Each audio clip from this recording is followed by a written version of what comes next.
Morning student.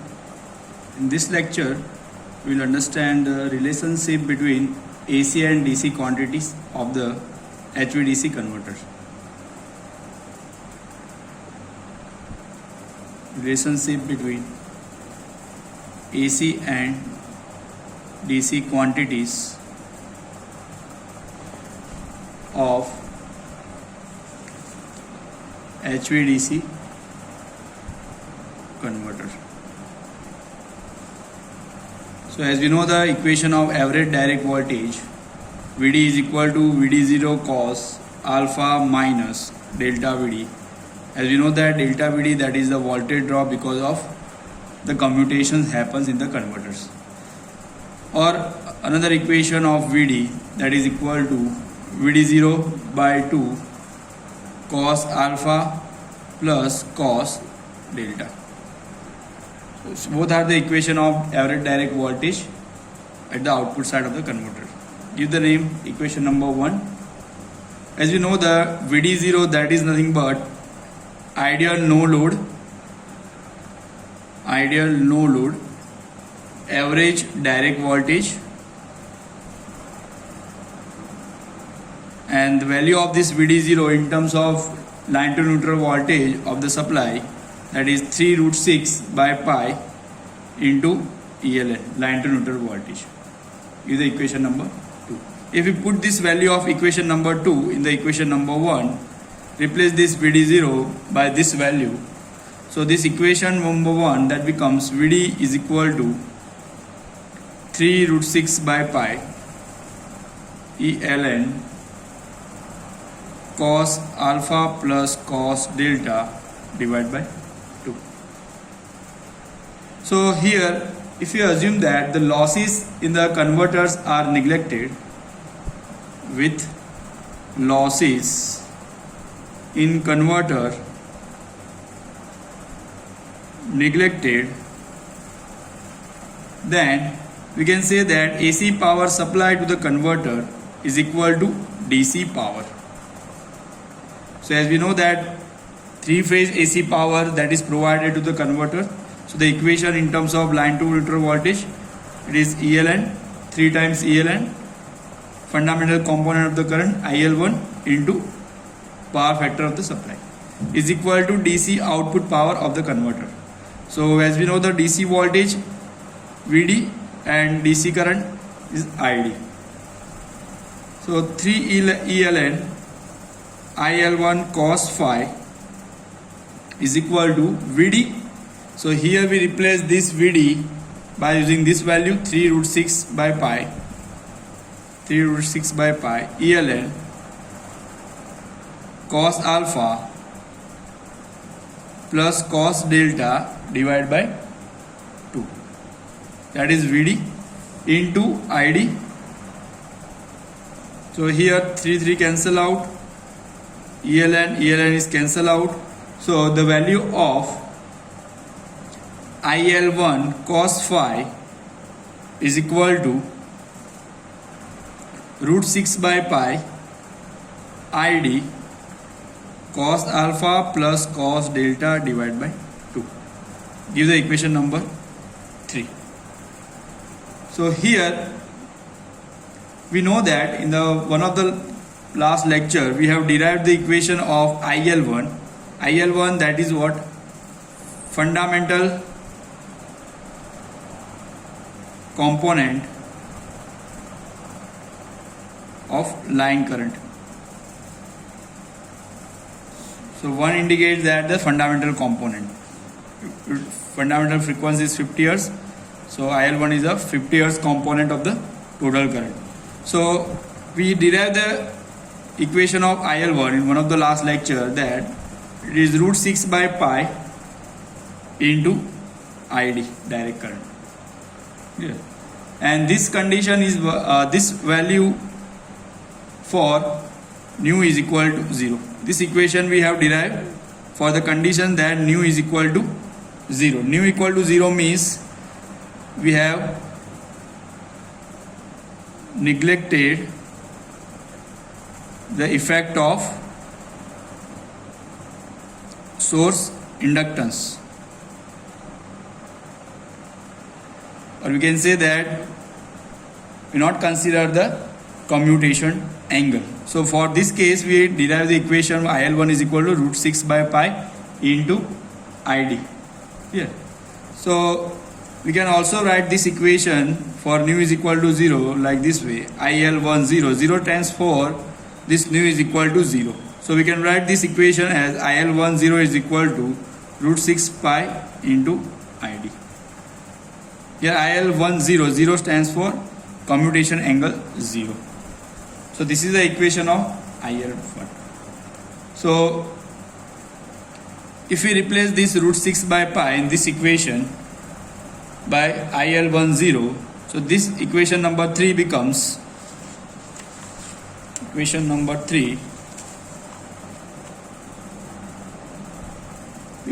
IL1 cos phi is equal to IL1 0 root 6 by pi, that is replaced by IL1 0, into cos alpha plus cos delta divided by 2. So with approximation, if you assume that IL1 is equal to IL1 0, with approximation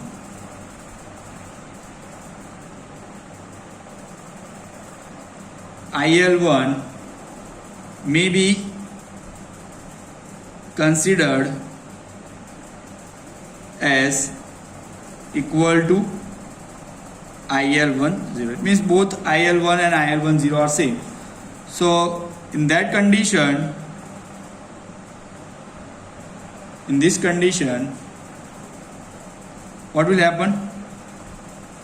When IL1 and IL1 is 0, both are same. So it means that for the condition nu is equal to 0, your cos alpha plus cos delta. This cos delta is what? Delta is nothing but alpha plus nu. So with this condition nu is equal to 0, your delta is nothing but your alpha.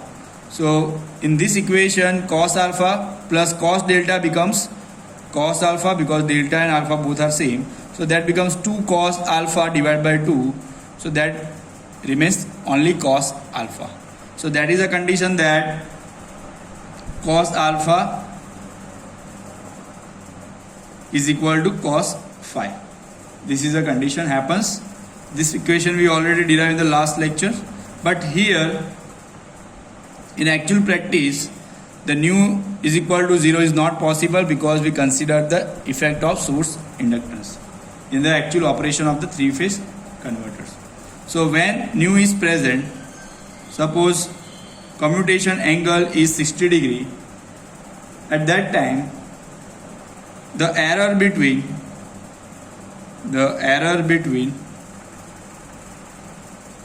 IL1 and IL1 0 is nearly 4.3%. It means when commutation angle is 60 degree, at that time IL1 and IL1 0 difference is 4.3%. When nu is less than 30 degree, at that time this error is less than 1% or 1.1%. So if in normal condition the value of nu or commutation angle is less than 30 degree. So if normal condition we avoid this or neglect this 1.1% error between IL1 and IL1 0, then we can say that IL1 is equal to IL1 0. So in this condition, when IL1 and IL1 0 are same, it means that cos phi is equal to cos alpha plus cos delta by 2, because both are the same.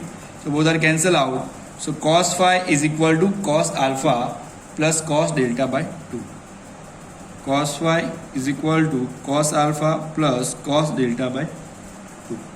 So as a result of this approximation, we know the equation Vd is equal to Vd0 by 2 cos alpha plus cos delta. So in this equation, we replace this cos alpha plus cos delta by 2 by cos phi. So this equation of Vd that becomes Vd0 cos phi, because we replace this value in this from this equation by cos phi. So your direct voltage becomes Vd is equal to Vd0 cos phi with the equation number 4. So your cos phi power factor, that becomes Vd divided by Vd0. So from this equation you can derive the power factor of the supply if you know the direct voltage as well as average direct voltage. So you can able to calculate the supply power factor. The another equation we know that the average direct voltage Vd is equal to Vd0 cos alpha minus Rc into Id. Suppose give the equation number 5 here. So if we divide this equation 5, divide the equation 5 by Vd0, so that becomes Vd divided by Vd0. Here divide this by Vd0, so that becomes cos alpha minus RCID divided by Vd0. Give the equation number 6. So as we know that Vd divided by Vd0 is cos phi, as we have derived last. As we have derived this, cos phi is equal to Vd divided by Vd0. So replace this Vd by Vd0, cos phi equal to cos alpha minus RCID divided by Vd0. So equation number 7. Now as we know that the value of Vd0 in the equation Vd is equal to Vd0 cos phi, this equation, if you write down Vd0, if you replace the Vd0 by line to neutral voltage, so that equation is 3 root 6 by pi ELN. So the equation of Vd, that is 3 root 6 by pi ELN cos phi. So you can see that the direct voltage at the output side, that is depend upon the power factor. Clear? As well as you can see that the equation number 7, the power factor is depend upon the ID. ID is depend upon the load. So power factor of the supply side, that depend upon the load, as well as it depend upon the firing angle alpha. So this is the relationship between the DC and AC quantities of the HVDC converter. DC voltage Vd, that is the DC side, ELN, that is a line to neutral voltage at the AC side. So from this relationship we can understand that the operation of the HVDC converters. In the next topic we understand the converter transformer rating. Next topic is converter transformer rating. So how to decide the converter transformer rating? As you know that before providing the supply to the converter, we step up and step down using the converter transformer to get the required voltage, to provide the required voltage at the HVDC converter. So this topic decide that how to choose the transformer rating based on the rating of the HVDC system. So let's understand this. So first we derive the RMS value of transformer secondary current, RMS value of transformer secondary current, and this is a total current. It means this is a fundamental plus harmonic. As we know that the transformer, suppose this is a 3-phase converter transformer, when it is supplied to this converter, 6-pulse converter, so because of the switching of this valve, the harmonic are generated and that harmonics are injected to the secondary side of this converter transformer. converter transformer. So because of that, the RMS value of the transformer secondary current is not a pure sine wave, it is a rectangular waveform. Clear? So the equation of the RMS current, transformer RMS current, is RMS current square is equal to 1 upon T. T is nothing but total duration. Take the integration 0 to T, total period, instantaneous current I square into T into dt.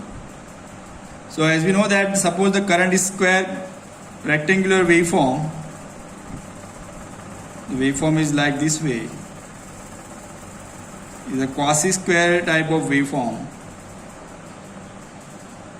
and we know that each valve conducting for the 120 degree, so each phase in one half cycle that is conducted for 120 degree, same way in the next half cycle that is conducted for next 120 degree. So suppose that this is a 120 degree period in positive cycle and this is a 120 degree in the negative cycles. Suppose this is a reference line, suppose this angle is omega t is equal to 0, so this angle is pi by 3, this angle is minus pi by 3. Yeah. So here we derive the RMS value of only this half wave, because here RMS value is the square of the current.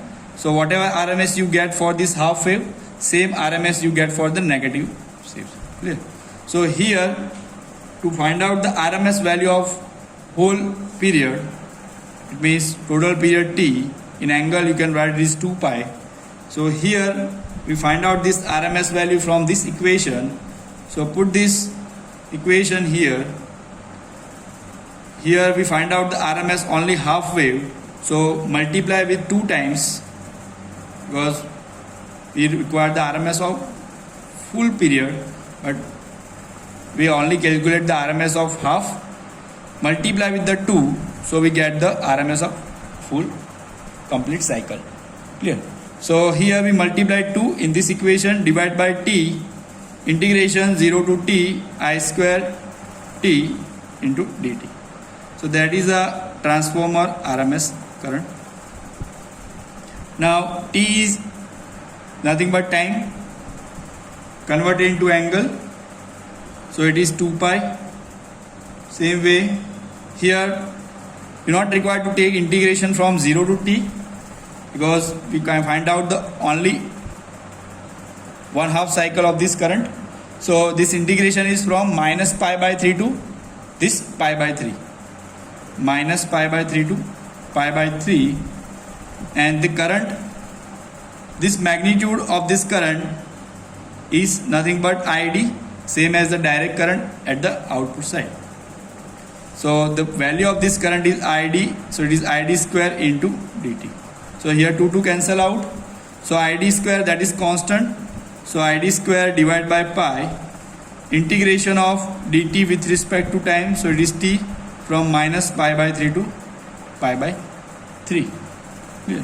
So if you simplify this, so you get the answer ID square by pi by 3 minus pi by 3, so it is plus, so it is 2 pi by 3.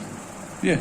So finally you get ID square divided by pi, 2 pi by 3. Pi cancel out, so finally you get the answer 2 by 3 ID square.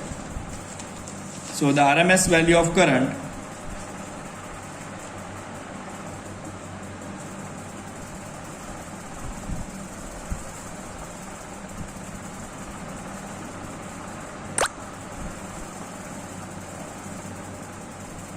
transformer RMS current square is equal to 2 by 3 ID square. So RMS value is square root of 2 by 3 into ID. So from this equation you can derive the RMS value of the transformer secondary current if you know the rating of the DC line, HVDC line. So you know the rating of HVDC line, it means that you know the VD and ID. So here in this equation, if you put the ID, direct current at the DC side, so based on that you can decide the transformer current. Now we not just require the transformer current, but we require the power rating, that is in terms of kVA, as we know that the transformer rating is in terms of kVA. So let's find out the RMS value of line to neutral voltage. So as we know that the equation of VD0 in terms of line to neutral voltage is 3 root 6 by pi ELN. ELN is the secondary side line to neutral voltage. So that becomes ELN is equal to this VD0 into pi divided by 3 into root 6. So we get the voltage at the secondary side, we got the current. So now the transformer rating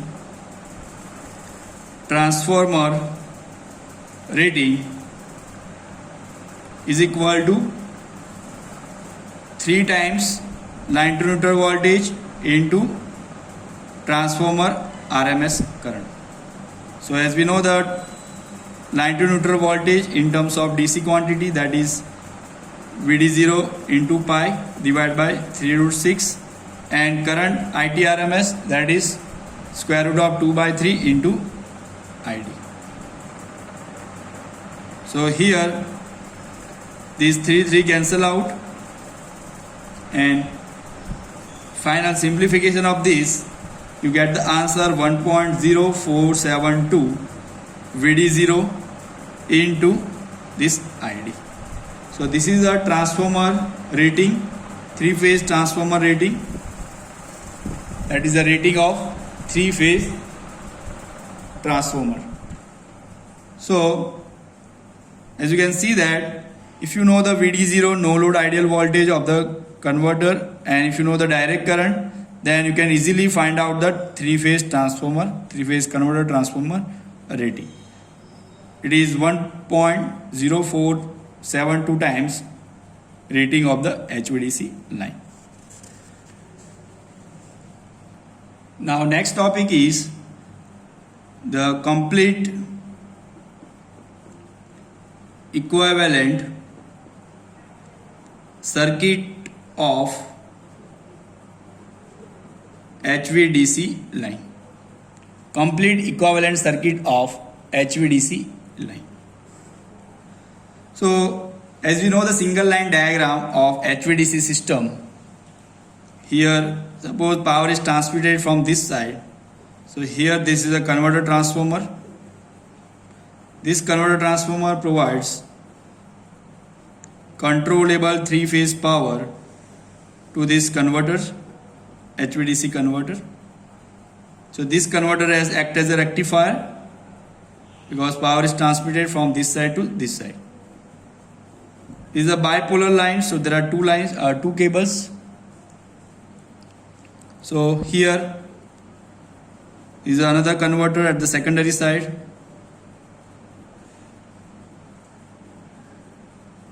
And this converter is called as a inverter because this DC is converted into AC again. Current here is ID. This is a DC line. So again this DC is converted to AC and power is supplied to this converter transformer and then to the AC system. So here this is the AC bus. Here is also AC bus. This is a converter transformer. This is also a converter transformer. So in the last lectures we have derived the equivalent circuit of this rectifier operation of the HVDC system, and thereafter we derive the equivalent circuit for the inverter operations. Clear? So one by one we draw this electrical equivalent circuit of the rectifier. So as we know that the electrical equivalent circuit of the rectifier, the source voltage is VD0 cos alpha. Here this is the symbol of voltage source, variable voltage source, because the VD0 cos alpha, that is changes with respect to alpha. So in the rectifier operation your output voltage continuously change based on the requirement, So this VD0 cos alpha, that represents the variable DC voltage. Here in series, that is a resistance that is called as RCR. RCR that represents the resistance that represent the effect of commutations happens in the rectifier operations. Current flowing through this DC line, that is ID. So here at the rectifier side you get the voltage that is called as a VD1. So this ID into RCR, this voltage drop, that is because of commutation overlap happens in the HVDC converter when it is operated as a rectifier. So this equivalent circuit we have derived based on the equation VD1 is equal to VD0 cos alpha minus RCR into ID. Clear? Now here this is a DC line. So this DC line, this is a DC line. So this DC line has a resistance. So this R is represent the DC line resistance. Now here this inverter operation equivalent circuit, again commutation that is represented by RCI. I stands for inverter commutating resistance, and voltage source here, that is variable voltage source in terms of cos beta, that is VD0 cos beta. So current flowing is ID, same current. So ID into RCI, that is a voltage drop happens, and VD0 cos beta, that is a voltage source. So here at the inverter side, the voltage VD2, that is equal to VD0 cos beta minus voltage drop across this resistance, RCI into ID. So this equation is represented by this equivalent circuit, this one. R that represents the resistance of DC line, and the inverter that is represented by this equivalent circuit mathematically by using these equations. So here you can see that the current flowing into the DC line ID, that is decided based on the value of voltage difference between VD1 and VD2. Here at the end of the rectifier the voltage is VD1, at the inverter terminal the voltage is VD2. So based on the voltage difference between VD1 and VD2, the current flowing through the transmission line, because resistance of the HVDC line is fixed once it is erected.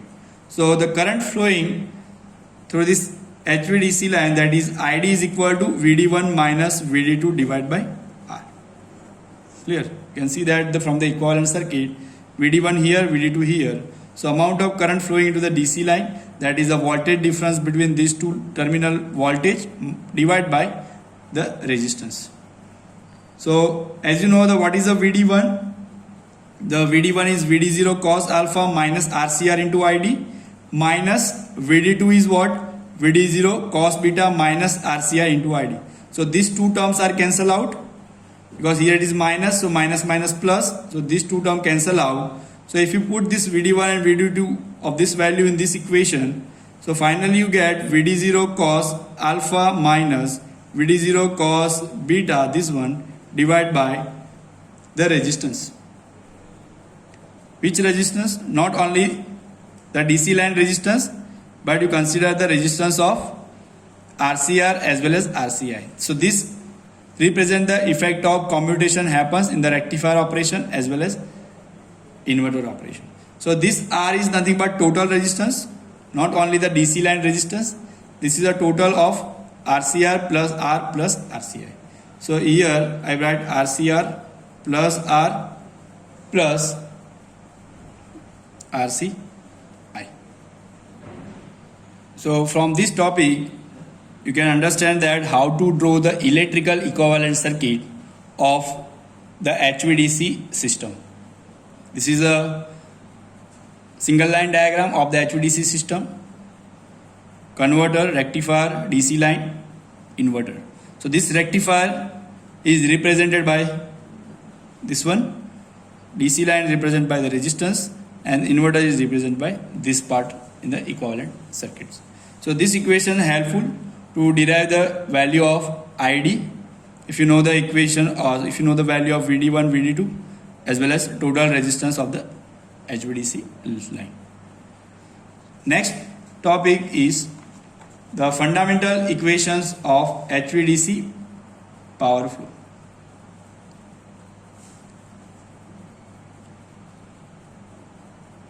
Fundamental equations of HVDC power flow. So we understand how the power flow and what are the power flow equations in the HVDC system. So as we have derived that ID is equal to VD1 minus VD2 divided by R. Clear? So here this equation gives the current flowing through the DC line. VD1 is the voltage at the rectifier end, VD2 that is the voltage at the inverter end, and R that is the resistance of the DC line. Now what is the voltage at the middle of the line? In the electrical equivalent circuit, as you can see that at the middle of the line here, if we say that the voltage is VD3, so the magnitude of this voltage VD3 is nothing but average of VD1 and VD2. So we can say that VD3 is equal to VD1 plus VD2 divided by 2. So at the middle of the DC line, the voltage is VD3. Voltage at the middle of the DC line. So the magnitude of VD3 is VD1 plus VD2 divided by 2. So power flow in the DC line, power flow in DC line is equal to PDC. PDC is equal to VDC into ID. So power flow in the DC line that can be controlled by controlling the DC voltage because ID is constant. So how to control this VDC or VD? Sorry, this is only VD. So how to control this VD? So VD is controlled by transformer tape changer control. Transformer tape changer control. And second way, VD is controlled by controlling the firing angle delay. Controlling the firing angle delay alpha or ignition angle delay. So by changing the firing angle delay, you can see the equation. You know the equation VD is equal to VD0 cos alpha minus delta VD. So by changing the alpha firing angle delay, you can control the VD. But the most effective way to control the voltage is this second one, because fast control of the direct voltage is not possible by using a tape changer control, because tape changer control takes 8 to 10 second time to controlling the voltage, because it is a mechanical context at the tape changing side of the transformer. So when you require the higher voltage, increase the tapping, but it will not provide the dynamical change of the voltage whenever it is required. So when you require the fast response to control the power very effectively and very fast, you use the firing angle control delay or control the VD by using the firing angle delay control. So this is a very fast control to control the power flow in the DC line. So generally we use this second concept to control the power in the DC line. So voltage at the rectifier end, we know that VD1 is equal to what? Voltage at the inverter side plus voltage drop in the DC line, ID into R. VD2 that is the voltage at the inverter end plus voltage drop in the DC line, that gives a voltage at the rectifier side. And the current flowing through this DC line, that we know that whatever the current flowing from the rectifier and ID1, whatever the current flowing through the inverter and ID2, that is same as the current flowing into the DC line.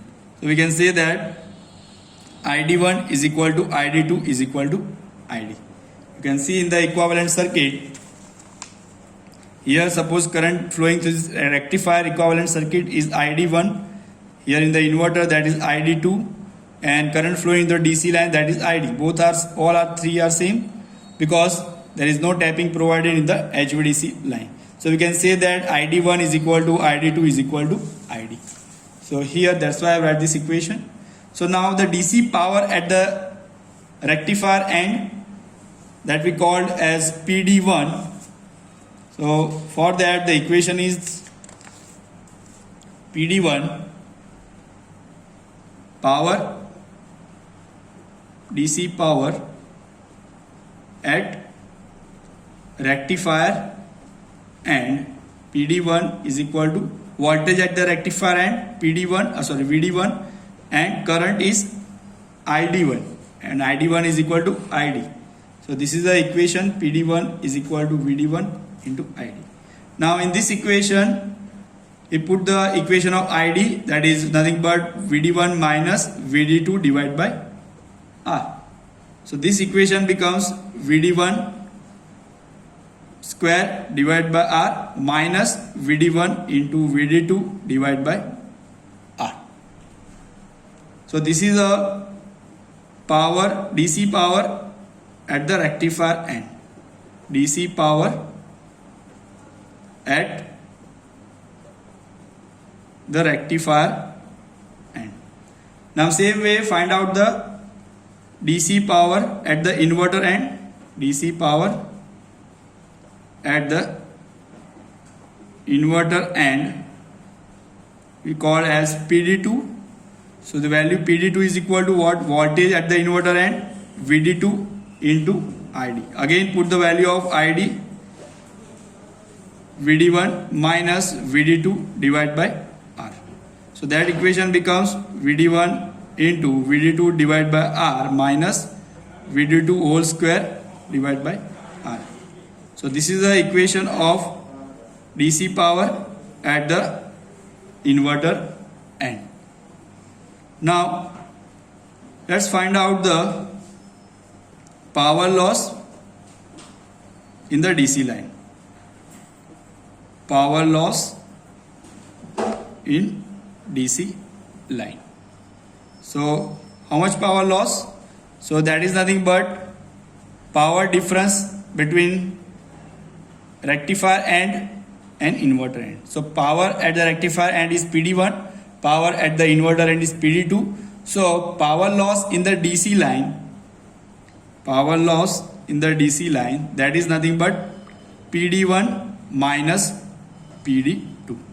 Power at the rectifier end minus power at the inverter end, that gives the power loss in the DC line.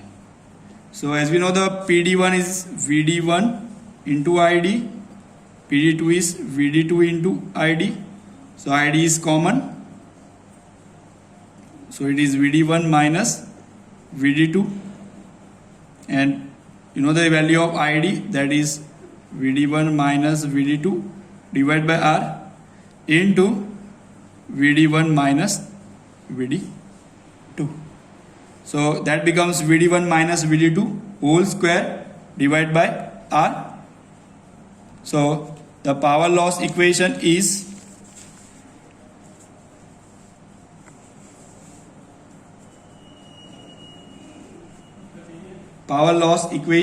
P loss is equal to VD1 minus VD2 whole square divided by R, or you can say that